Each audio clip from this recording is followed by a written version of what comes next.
Welcome back. A Fox News alert. Ammo, a blowtorch, illegally modified assault rifles, all part of a massive trove of evidence the FBI found inside the killer's home. Former D.C. homicide detective Rod Wheeler joins us live outside the house in Redlands, California. Good morning, Rod. Good morning, Heather. What can you tell us about that garage area, Rod, that we had not seen heretofore? We got a big tour of the inside of the house, but you are showing us where these weapons and potential IEDs were made inside this almost like storage facility.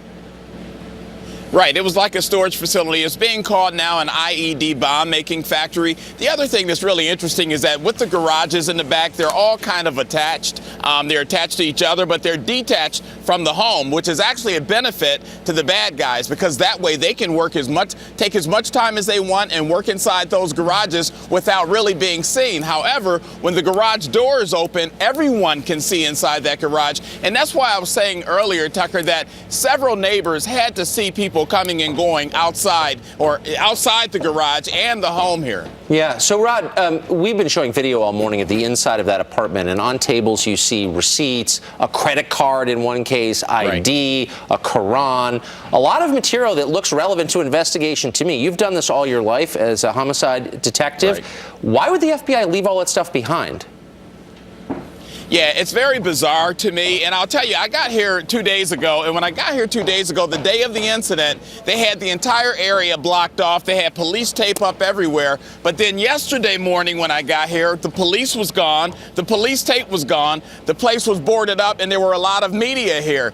But then once I left, as you know, and you've been reporting, a lot of the media was given access inside the home here, which I thought was really bizarre. Two reasons real quickly why that was bizarre. Number one, because the police may have to go back. The investigators may need to go back and get additional evidence. In this case, they can't do that now because if there was any more evidence in there, it's been disturbed. The other thing is sometimes we'll put a placard on the outside of the door that says do not enter crime scene, and then that keeps people out as well. That wasn't here either. So it was really bizarre and I think somewhat irresponsible to leave the home unattended by the police. Irresponsible. I saw you on Greta last night and you found two elements that were pieces of potential building explosives in that garage that you went in. Also earlier we discussed that family members had been in that garage allegedly when he was working on cars. They said that that was a hobby, but they didn't see anything wrong. I want to ask you though this time about the second attack that was possibly being planned. What can you tell us about that?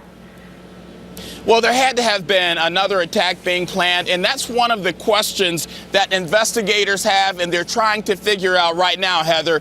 Everyone is and law enforcement is talking about this. What was the intent of the two shooters after they did the massacre at the office building? They left the office building. They rode around in the area. It was almost like they were intending to go back to the office building and engage the police. That's what I believe. But there had to be another attack planned. And also, they had over 4,000 rounds of ammunition, additional weapons, and pipe bombs in their vehicle. So obviously, they were on a mission. And I think what happened was the law enforcement, the street officers intercepted them quick enough whereby they weren't able to carry out part two of their massacre. I want to ask you about these pipe bombs real quick, Rod, before we get you out of here. 12 pipe bombs we've been reporting found. We also now learning that 5 Middle Eastern men arrested at the border, on our southern border, carrying steel pipes. They're now in custody by the FBI. Tell us about these pipe bombs, how they might be fashioned, and why this might seem to be maybe a new mode of terrorism for them. Well, the thing is, it's very easy to make these pipe bombs, and there are instructions on the internet where people can go to many pages of instructions to learn how to make the pipe bombs. They're easy. You can use a lot of homemade material. You can use material that you can purchase at Home Depot. You know, one other thing to go along with this is the fact that there were other individuals that had to be involved with assisting and planning with these two suspects. And I think that's going to be a significant part of this investigation, guys, as we move forward. Who are those people? But I think the better question is, where are those people? Yeah, well, that is the question. Rod Wheeler at the scene for us. Thanks a lot, Rod. Yeah. Thank you, guys. We have a new poll out this morning on